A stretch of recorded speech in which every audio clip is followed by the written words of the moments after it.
Okay guys, so meron na naman tayo dito isang problem. So, trust problem to. So, ang goal natin dito is for us to be able to determine the corresponding reactions at the two supports. So, dito sa A, meron tayong pin or hinge support. So, meaning, meron tayong area of X as well as area of Y. So, technically speaking, pwede nating simplify ito single force yung area of X as well as area of Y by means of using yung resultant formula. So, yung dalawa, pag-isay natin later on. And then, dito sa may B, since meron tayo ditong roller, it is anticipated na meron tayong isang reaction. Now, since yung roller natin dito is actually in contact dito sa isang vertical wall, so lumalabas ang kanyang corresponding reaction is horizontal. So, since ito is C, ililabel natin to as RC. Then, kung titignan natin corresponding configuration, since meron tayo ditong externally applied force, which is at a value of 5.2 kN, breakdown natin siya. So, ito ngayon si 5.2 of X, ito naman ngayon si 5.2 of Y. Diba? Ayan. Tapos, kung titignan natin, again sa A, meron tayo ditong isang vertical, as well as meron tayo ditong isang horizontal. So far, kung titignan natin, may horizontal tayo dito. Meron tayo ditong horizontal. And then, meron ditong isang horizontal. So, sabihin, yung area of X natin, merong possibility na either going to the right or going to the left kasi hindi pa natin sigurado or wala pa tayong actual value ng RC. So, ang area of X natin, sigurado tayo na meron tayong dalawang component, area of X as well as area of Y. Kung saan yung area of X natin, dalawa din yung kanyang possibility. So, either projected siya going to the left or yung corresponding direction naman niya is going to the right. So, another one, last one is yung RA of Y o yung Y component ng reaction natin provided dito sa pin or hinge support. So, titingnan natin, walang vertical dito except for this one. So, since meron tayo ditong isang vertical component of force at meron din dito kung saan wala pa siyang corresponding direction, ang corresponding direction niya, ika-counter niya lamang yung direction ng 5.2 of Y. So, kung yung 5.2 of Y natin is going down, so malamang sa malamang na yung RA of Y natin is going up. Ayan. So, ito na yung tinutukoy nating free body diagram. So, again, kung titignan natin, lumalabas, ang formulas na pwede natin gamitin dito is tatlo. So, ano na yan? Summation forces of X, summation forces of Y, and then last one is summation of moment. So, kung i-assess natin yung current status ng formula natin, so, kung tayo man na magtitik na summation forces horizontal, lalabas si 5 point of X, lalabas si RC, lalabas si area of X. So, in this case, lumalabas, dahil dalawa unknown natin, wag muna natin gamitin si summation forces of X. Ngayon, kung tayo naman na magtitik ng summation forces vertical o sigma F of Y, lalabas si 5 point of Y, lalabas din si RA of Y. So, in this case, possible. So, pwede nating mag-start sa solution natin is via summation forces vertical. Or in this case, pwede tayo mag-take na summation of moment. So, ano ba yung concept ng moment? So, sabihin, a moment is described as the ability of a force to rotate about a given axis or a given location. So, for as long as meron tayong makikita man location dito, pwede tayong mag-moment summation. So, in this case, ilan ba yung mga possible locations natin? You have 1, 2, 3, 4, 5, 6, and then 7. So, kung tayo man ay magtitake ng moment summation, there are at least 7 possible locations para tayo ay mag-take ng moment summation. However, kung i-assess natin yung current configuration natin, wala pa tayong RA of X, wala pa tayong area of Y, and then last one is wala pa tayong RC. So in this case, kung titignan natin, yung area of X sa area of Y, makikita lang din natin siya sa location at A. So ang point lamang natin dito is, kung kayo ay magtitik ng moment summation, kung saan meron tayong mga unknowns, eventually mawawala yung mga unknowns na yun kasi walang mga corresponding perpendicular distances yung mga forces na yan or reactions. So, in this case, try natin mag-take ng moment summation at A. So, moment summation at A. All forces going the clockwise direction considered to be positive. So, bilangin natin available force. So, available force natin, 1, 5 point of X, 2, 5 point of Y.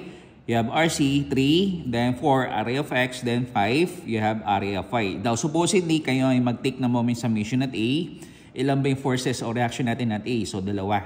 So meaning from 1, 2, 3, 4, and then 5 available forces na nababasa natin sa corresponding configuration, mawawala yung area of X as well as area of Y. So ibig sabihin, lalabas na lamang si pi point of X as well as si pi point 2 of Y. So tingnan natin.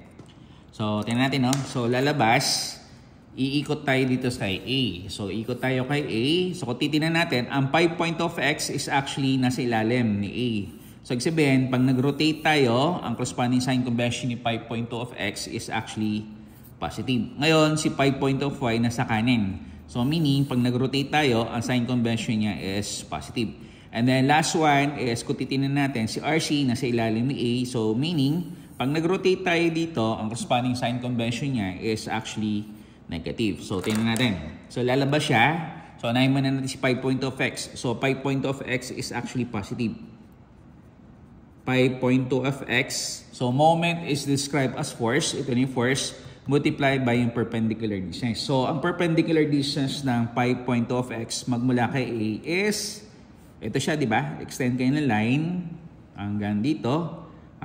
So, ang perpendicular distance niya is you have 1. Yan. So, after nito, yung pi point of Y. So, pi point of Y, ang corresponding sign convention naman niya is actually, since along yung turning motion dito sa direction ng pi point of Y, ang sign convention natin is positive. So, positive pi point 2 of Y. So, magmula dito, so you have 4. So, another 4. And then you have 3. So, total perpendicular distance is magmula dito hanggang dito. So, you have a total of 11. Diba? So, pi point of Y multiplied by 11. Yan. So, last one would be yung RC. So, pag nag-rotate tayo dito, so since magsasalubong yung turning motion with respect sa direction ng RC, ang corresponding sign convention ng RC natin is said to be negative. Then, yung ito, hanggang dito, ang layo niya is you have 3 plus 1. So, you have a total of 4. Yan. Is equivalent to 0. Yan. So, breakdown natin. So, pag sinabi natin pi point of X, you have pi point 2 cosine ng theta of X multiplied by 1 plus you have pi point 2 once again, pero instead na cosine, since ito is Y, you have sine theta of X multiplied by 11 is equivalent to RC multiplied by 4. Yan. So, papasin niyo walang angle para dito sa 5.2 kN na external force, pero meron tayong triangle dimension. So, kung gagamitan natin na Pythagorean theorem formula, so lumalabas, yung c square o hypotenuse side is equivalent to the sum of the square of both of its sides, diba? So, lumalabas, you have 5 square plus you have 12 square. So, kuhanin natin yung square root ng value niya. So, yung hypotenuse side natin is you have here 13. Yan. So, titinan nga natin yung ating right triangle. So, lumalabas, you have 5.2. Sa katumbas nitong cosine ng angle natin, ito. So, adjacent side. Ang adjacent side natin dito, hindi 5, rather you have 12. So, yung hypotenuse side naman natin, you have 13. So, once again, so since hindi available yung corresponding angle, pwede naman itong dalihin doon sa tinutukoy natin triangle dimension. So, pag sinabi natin cosine ng angle, you have K is cosine ng angle is equivalent to adjacent side. Adjacent side is you have 12. Hypotenuse side is you have 13. So, perpendicular distance is you have 1. Plus 5.2. So, sine ng angle, which is, so from the formula, so katawa. So, O, opposite side. Ang opposite side natin dito is you have 5. All over hypotenuse side, which is 13. Multiplied by 11 is equivalent to RC multiplied by 4. Ayan. So, kung itatabulate na natin yung ating equation, so lalabas ito siya, no? So, you have 5.2 times 12 divided by 13 plus 5.2 times 5 times 11 divided by 13. So, yung side na to hanggang dito, you have 26.8. So, divided by 4. So, divided by 4. So, lumalabas, ang value niya is you have 6.7 kN. So, ang RC natin dito is you have 6.7 kN. Newton. Yan. So, meron tayong RC. So, next step natin dito is kuhanin natin either yung area of X as well as area of Y. So, sabi nga natin kanina, base doon sa analysis natin, hindi tayo pwede mag-take ng summation forces horizontal kasi lumalabas dalawa yan noon. Pero since nagpakita na ngayon si RC, pwede din natin gamitin ngayon si summation forces horizontal. Pero unahin muna natin mas madali, which is yung summation forces vertical. So, summation forces vertical, all forces going up considered to be positive. So, ilan ba yung vertical component of force? So, dalawa lang yan. Isang 5 point of Y, saka isang area of Y. So, si area of Y natin is going up. Ang sign convention niya is positive 5.2 of Y. Hindi. Mali pala. So, since yung area of Y natin is going up, ang area of Y natin is positive 5.2 of Y. Area of Y is positive. Tapos, lumalabas si 5 point of Y, which is going down. Ang sign convention is negative 5.2 of Y. So, since wala na, is equivalent to 0. So, in this case, lumalabas, RA of Y is equivalent to 5.2. Ang Y is sine ng angle, theta of X. Kung saan ang corresponding angle niya, o sine ng angle natin, katumbas niya is opposite all over hypotenuse. So, tingnan natin. So, you have here 5.2 opposite side. Opposite side natin is you have 5. Hypotenuse side is you have 13. So, 5 all over 13. So, lumalabas ngayon na yung RA of Y natin. So, tingnan natin, no? Itali natin sa calculator kung lalabas. So, you have 5.2 times 5 divided by 13. So, ang bali niya is you have 2. So, ang area of Y natin is you have 2 kilonewton. Yan. So, after ng area of Y, pwede natin ngayon kuhanin si area of X, di ba? So, sa mga magtatanong, Sir, bakit yung area of Y hindi natin binibreakdown? Unlike itong 5 point of Y. So, si 5 point of Y, binibreakdown natin kasi sa side na to, meron siyang given na triangle dimension. So, pwedeng i-breakdown yung merong X sa Y, supposedly merong angle or triangle dimension. So, titingnan natin, area of Y, ito yung RA natin. Wala naman tayo dito nakikitang right triangle, diba? So, in this case, hindi natin pwedeng biyakin yung tinutukoy nating area of Y. So, para makuha naman natin si area of X, so since ito is horizontal, ang gagawin natin is try to take summation forces horizontal. So, meaning, lahat ng pakanan, ang corresponding sign convention niya is positive, di ba? So, lumalabas, yung RC natin going to the right. So, lumalabas, you have positive RC. Tapos, yung 5 point of X natin going to the left. So, meaning, you have negative 5.2 of X. Then, kanina nga, hindi natin masabi kung si area of X is going to the left or going to the right. So, in this case, since hindi tayo sigurado, for the time being, ilalagay natin dito is positive or negative RA of X. So, since wala na, sarado na natin, saradong 0. So, si RC, you have positive 6.7 minus, you have 5.2. So, ang 5.2 of X is you have cosine ng theta of X, di ba? So, from the formula SOHCAHTOA, ang katumbas nito is adjacent all over hypotenuse. Positive or negative RA of X is equivalent to 0. So, tabulate natin. Tingnan natin kung ano yung lalabas na value. So, in this case, you have here 6.7. So, meron tayong 6.7 minus 5.2.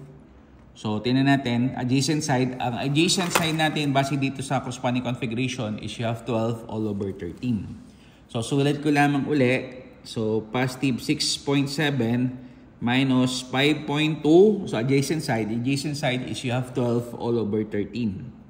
So, 12 all over 13. Positive or negative RA of X is equivalent to 0. So, ayan. So, pindutin natin yung calcu. So, lumalabas, you have 6.7 minus 5.2 times 12 divided by 13. So, lalabas na value sa kanya is you have positive 1.9. So, positive 1.9. So, positive 1.9. So kung choice natin is between positive or negative, para mag-yield o magbigay ng effect na 0, ang pipiliin natin is negative. Negative RA of x is equivalent to 0. So in this case, ang value natin ng RA of x is equivalent to, you have 1.9 kilonewton. 1.9 kilonewton. Ngayon, kung titingnan natin, ang ibig sabihin ng negative sign convention is yung corresponding direction. So, since negative siya, ibig sabihin, hindi tayo pakanan, rather pakaliwa. So, ang area of x natin is going to the left. Diba? So, yan. So, ibig sabihin, ang RA of x pala natin dito is directed going to the left. Yan.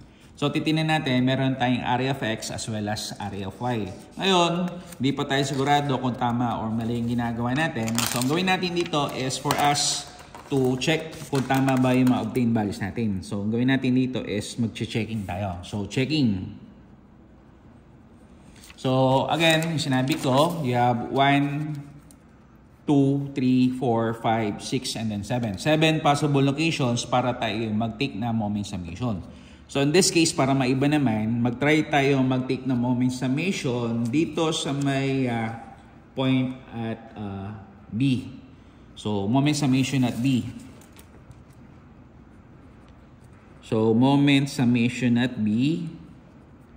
All forces go in the clockwise direction considered to be positive. So again, basahin natin yung figure.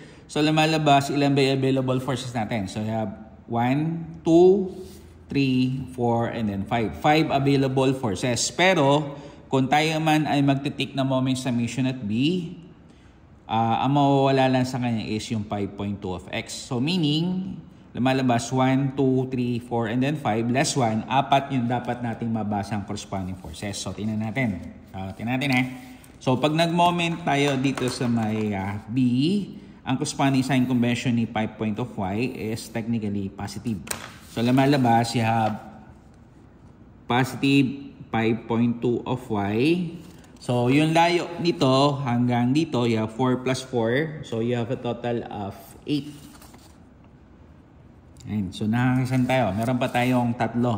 So, si RC naman natin nasa ilalim ni B. So, meaning, pag nag-rotate tayo dito, ang corresponding sign convention ni RC, since ito ay sumalubong doon sa turning motion, ang sign convention natin is negative.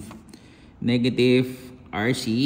Then kung titingnan nyo, ito yung corresponding distance niya. Diba? Mula sa B papunta sa C. So ang corresponding perpendicular distance niya is you have 3. Ayan. So nakakadalawa na tayo. Next one is yung area of x. So again, nag-moment tayo sa B. So pag mikot, lumalabas sa lubong doon sa turning motion. So yung area of x natin is said to be negative. So negative area of x. Ngayon, ang tanong is, gaano kalayo ba itong A papunta doon sa B? So, ang perpendicular distance niya is you only have 1. Ayan. So, last one is yung area of y. So, ang area of y natin nandito sa may kaliwa ng B.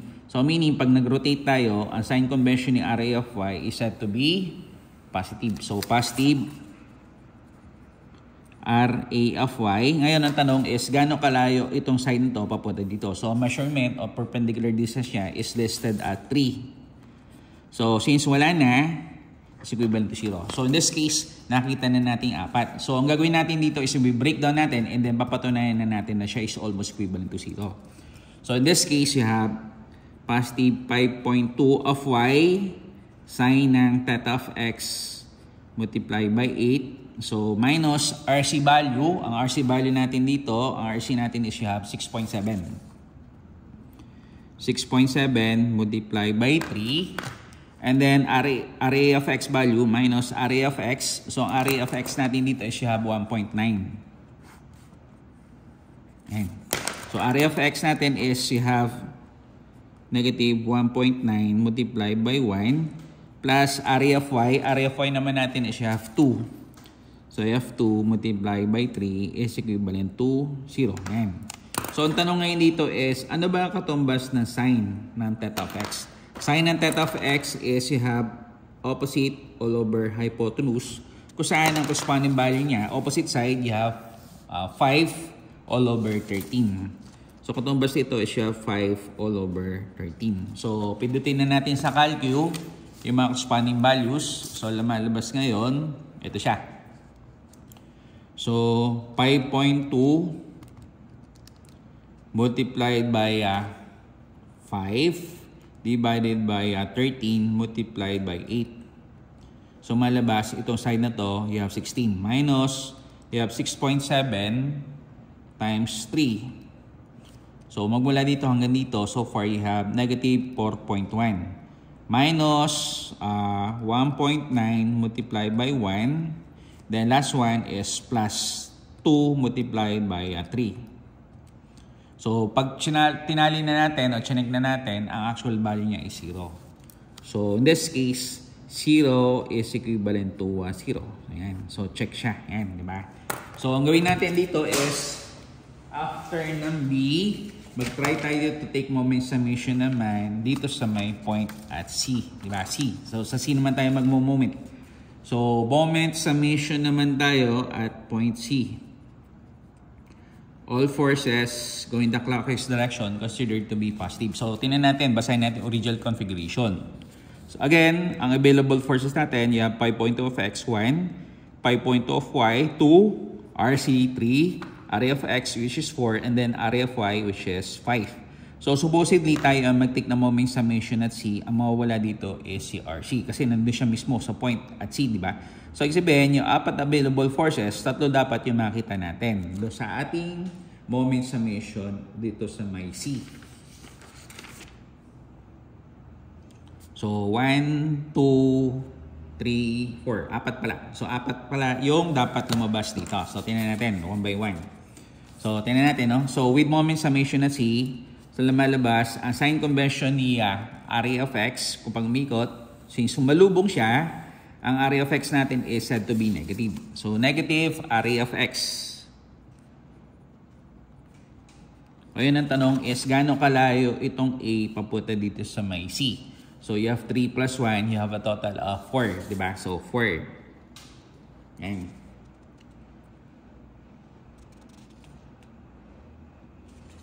Then, another one is,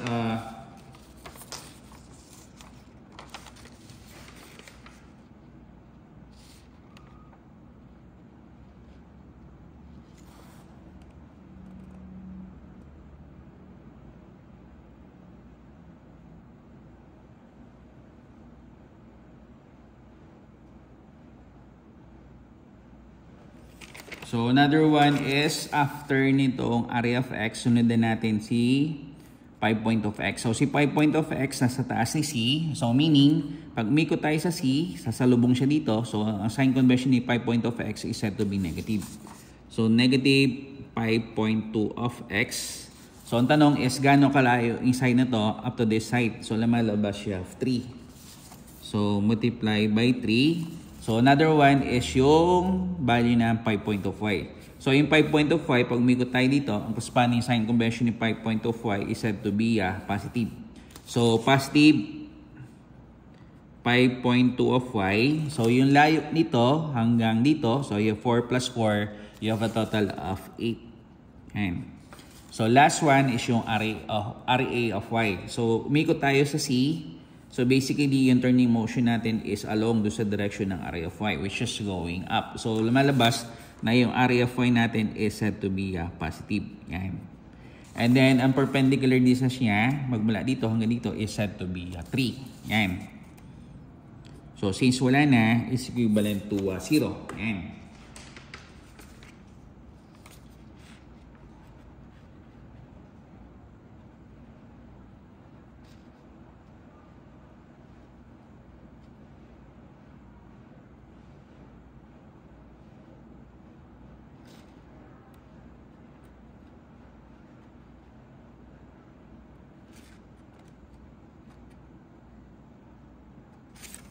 So, check lang natin kung magtatali yung value natin. So, tingnan natin. Area of x, you have 1.9.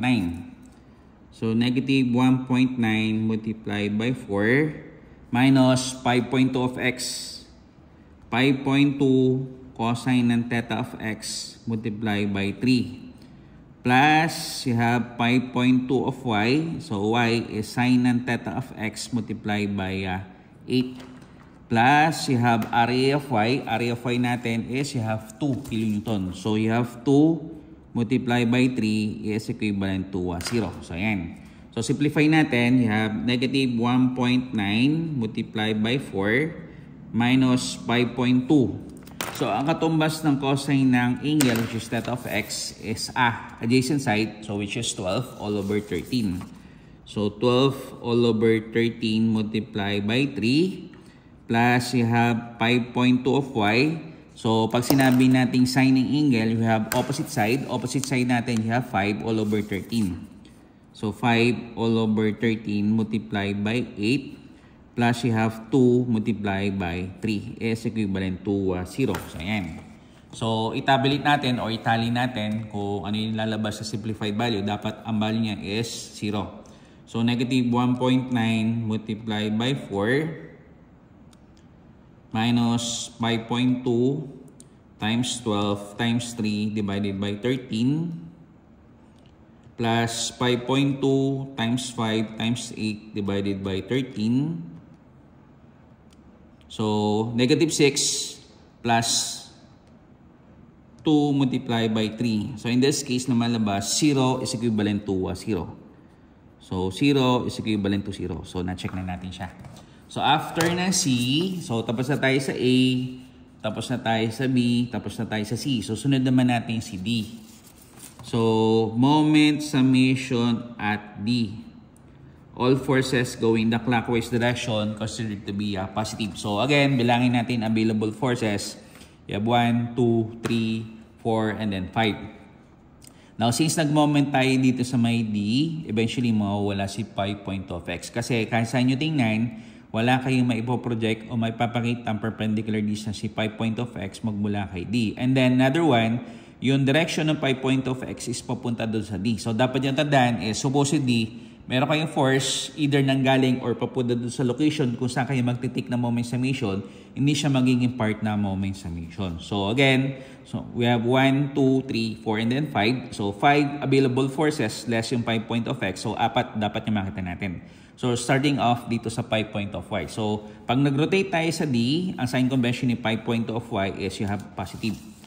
So, positive 5.2 of y. Ngayon, ang tanong is magbula dito hanggang dito. Ang perpendicular distance niya is you have 4. So, nakakaisa na tayo. So, si RC naman nasa ilalim ni D. Pag umikot tayo, ang corresponding sign convention ni RC, dahil sumalubong siya, ang RC natin is said to be negative. So, negative RC. So, ito, hanggang dito, ang layo niya is you have 3. So, 3, dalawa. So, ito pa yung remaining 2, no? So, lumalabas na yung si area of x natin nasa taas ni D. So, ibig sabihin, pag nag-rotate tayo, lumalabas na yung corresponding sign convention ni area of x is said to be negative. So, negative RA of x. Ngayon, ang tanong is, gaano kalayo yung D magmula di sa A. So, titingnan natin corresponding configuration. Ang distance niya is you only have 1. So, last one, si area of y. So, si area of y natin nasa kaliwa ni D. So, pag nag-rotate tayo, ang corresponding sign convention ng area of y is said to be positive. So, positive RA of y. So, magmula dito hanggang dito sa A, you have 4 plus 3, you have a total of 7 as the perpendicular distance. So, sarado na natin is equivalent to 0. So, breakdown natin, malabas, you have 5.2 of y, sine ng theta of x, multiplied by 4, minus yung RC value. RC value natin is you have 6.7. 6.7 multiplied by 3, minus yung area of x value natin, you have 1.9. Multiplied by 1. Then last one, area of y. Area of y natin, ang value niya is you have 2. So, plus 2 multiplied by 7 is equivalent to 0. So, simplify pa natin to further. So, lumalabas, you have 5.2. Ang atumbas ng sign ng angle is so, opposite. So, opposite side natin is you have 5 all over hypotenuse side, which is 13. So, 5 all over 13 multiplied by 4. Minus you have 6.7 multiplied by 3. Minus 1.9 multiplied by 1. Plus you have 2 multiplied by 7. So, wala na. Sarado 0. Diba? So, check natin kung magtatali sa 0. So, lumalabas.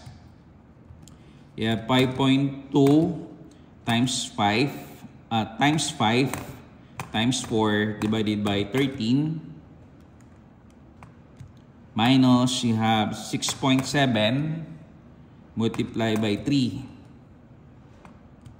minus 1.9 multiplied by 1. So last one is plus 2 multiplied by you have 7. So in this case, 0 is equivalent to 0. So 0 is equivalent to 0. Ayan. So after ng location at D, meron pa tayong location E, F, and then G. So sunod na natin si E. So moment summation at E, all forces going in the clockwise direction considered to be positive. So bilangin natin available forces. 1, 2, 3, 4, and then 5. So pag nag-moment tayo dito sa may E, ang mawawala dito is you have RC. So sabihin, 1, 2, 3, 4, 5, less yung RC, 4 na lamang. Ano yung 4? 5 point of X, 5 point of Y, array of X, as well as array of Y. So pag nag-moment tayo sa E, ang corresponding sign convention ni 5 point of X is dahil sumalubong siya doon sa turning motion, ang 5 point of X natin is negative. Negative 5 point of X, and then ang perpendicular distance nito, magmula dito, you have 3 meters. 3. Yan. Tapos, yung 5 point of Y, pag umikot tayo with respect sa E, ang corresponding sign convention ng 5 point of Y, since ito is along do sa direction ng turning motion, positive. Positive 5 point of Y. So, kung titingnan natin, ang perpendicular distance nito, magmula dito, you have 4. So, nakakadalawa na tayo. So, yung remaining 2 is basically ito, yung area of X. So, since the area of X natin is going to the left and then on top of E, so tingnan natin, so ang turning motion natin, dahil sumalubong yung direction ng area of X with respect sa turning motion, ang area of X natin is said to be negative. Negative area of X. Tapos, yung location o layo ng A, papunta din sa E, you have 1 plus 3 or you have a total of 4 as the perpendicular distance. So last one is yung area of Y. So with moment summation at E, lumalabas, since yung turning motion natin is along doon sa direction ng area of Y, ang area of Y natin is said to be positive. Ayan. And then finally, ang perpendicular distance, magmula dito hanggang dito, you have 4. And then ito hanggang dito, you have 3. So you have 4 plus 3, you have a total of 7. So since wala na, sarado na natin, is equivalent to 0. So again, breakdown natin, simplify natin. So you have 5.2 of X. Ang X natin is you have cosine ng theta of X multiplied by 3. Plus you have 5.2 of Y. Ang Y is you have sine ng theta of X. And then perpendicular distance naman natin dito is you have 4. Minus area of X. Ang area of X natin is you have 1.9 multiplied by 4. And then last one, you have area of Y. Area of Y natin is you have 2. RFY natin is you have 2 multiplied by 7. So, since wala na, sarado na natin sa 0. So, ayan. So, simplify pa natin to further. So, 5.2. Ang katumbas ng cosine ng angle is from the formula SOHCAHTOA. So, adjacent side natin is 12. Hypotenuse side is you have 13. So, 12 all over 13 multiplied by 3 plus you have 5.2 once again. Ang katumbas ng sign ng angle natin is opposite side. Opposite side natin dito is you have 5. So, 5 all over 13. So, perpendicular distance natin dito is you have 4, di ba? So, minus 1.9 multiplied by 4 plus 2 multiplied by 7. Since wala na, sarado na natin sa 0. Yan. So, tabulate na natin yung mga corresponding values on numbers. So, negative 5.2 times 12 times 3 divided by 13.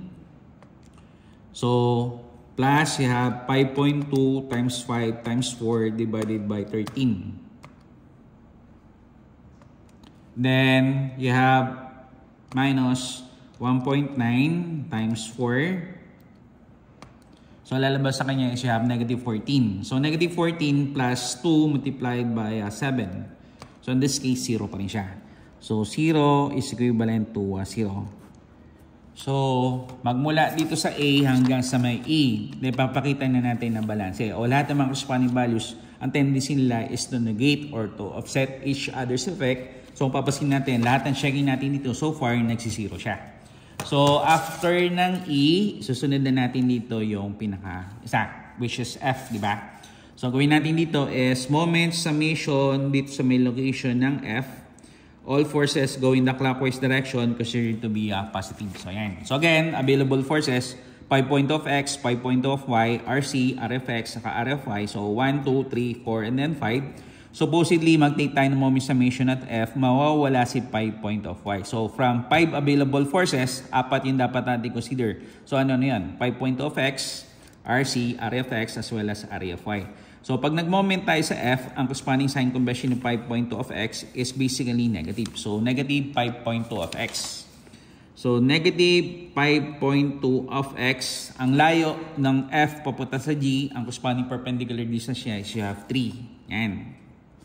So another one is yung C. So si RC natin is lumalabas pala. Hindi lang 5.2 mawawala, pati pala si RC. So lumalabas mawawala si RC. So, ang available forces lamang pala is you have 5 point of x, then you have area of x as well as area of y. So, pag nag-moment tayo dito sa may F, ang corresponding sign convention ng area of y, since yung turning motion natin is along sa direction ng area of y, ang area of y natin is said to be positive. Positive RA of y. So, itong point na to hanggang dito, ang layo niya si 4 plus 4, you have 8 plus 3, you have 11. Yan. So last one is yung area of x. So pag umikot tayo sa F, ang corresponding sign convention ni area of x is said to be negative. So negative RA of x. Ngayon, ang layo nito, papunta dito, you have 3 plus 1, you have a total of 4. So since wala na, sarado na tayo sa 0. Yan, di ba? So simplify natin, you have negative 5.2. Yung x, katumbas niya is cosine ng angle, which is that of x multiplied by 3 plus yung area of y value. Ang area of y value natin is you have 2 multiplied by 11 minus area of x value natin, you have 1.9. 1.9 multiplied by 4 is equivalent to 0. Yan. So simplify pa natin further. You have negative 5.2. Ang katumbas nitong cosine ng angle from the formula sa katawa is adjacent side. Adjacent side natin is you have 12. Hypotenuse side is you have 13. So, 12 all over 13 multiplied by 3 plus 2 multiplied by 11 minus 1.9 multiplied by 4 is equivalent to 0. So, calculate na natin yung corresponding values natin. So, in this case, lumalabas, you have negative 5.2 times 12 times 3 divided by 13 plus 2 multiplied by 11. So, minus 1.9 times 4. So, ang value niya is 0 pa rin. So, 0 is equivalent to 0. So, magmula dito sa A hanggang F, lahat ng mga corresponding checking natin nagsiresult sa 0. So, to conclude our discussion, lumalabas, gamitin na natin yung last location kung saan di pa tayo nagtitik na moment summation, which is at G. Diba? So, yan. So, moment summation at G tayo. So, moment summation at G.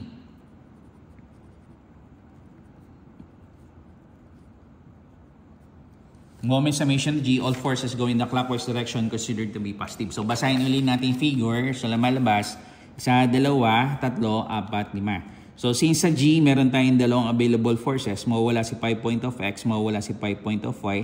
So, from 5 available forces, tatlo lamang ko consider natin. RC 1, area of y is 2, area of x which is 3. Diba?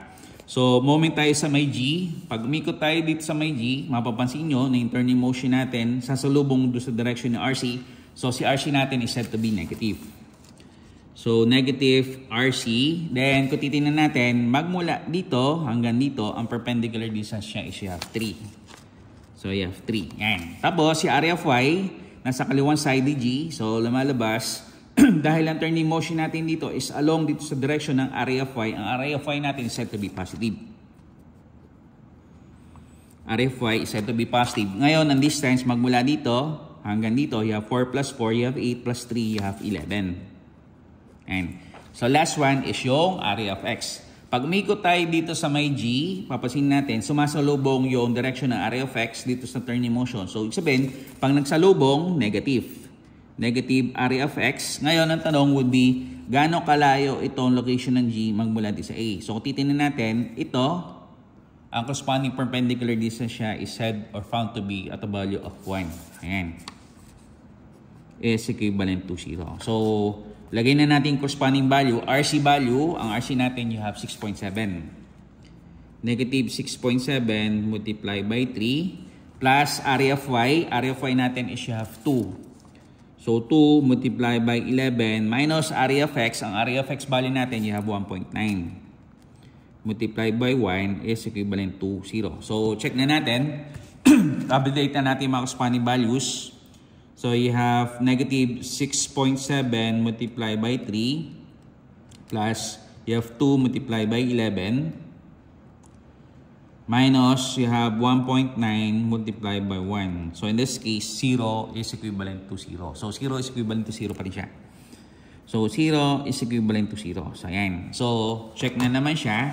So mean to say, ang ibig lang sabihin nito is pwede na nating simplify yung mga corresponding value. So in this case, dahil nga lumalabas sa A, dalawa yung corresponding reaction, area of x at area of y, posible na yung dalawang force natin, simplify natin into single force. Ang tawag sa concept na yon is what we call the concept of what we call the resultant. So in this case, lumalabas, therefore, ang RA natin is equivalent to RA of x square plus RA of y square. 1 is square root. Ito na nga yung value ng RA. So lumalabas ang RA of x natin, you have 1.9. 1.9 square plus area of y value, you have 2. So, you have 2 square. 1 natin square root. Ito na ngayon yung value ng RA. So, lumalabas, you have square root na 1.9 square plus you have 2 square.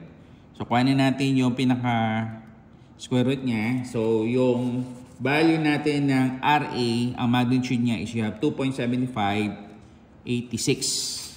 So you have 2.7586 kilonewton. So kung ang tanong dito is for us to be able to determine the reactions at the two supports, lumalabas, meron tayong RA, tapos yung isa pang reaction which is RC which is 6.7. So, RC natin is you have 6.7 kilonewton. So, lumalabas, ito na ngayon yung sagot natin dito sa question natin. So, RA natin is you have 2.7586 kilonewton, whereas yung RC naman natin, ang magnitude niya is you have 6.7 kilonewton. So, this concludes my discussion or presentation on how to solve for this particular problem, trust problem natin. So, in this case, kung papasin ninyo, dinouble check natin yung mga obtained values natin using the all aforementioned locations from A hanggang G, diba? So, ayan.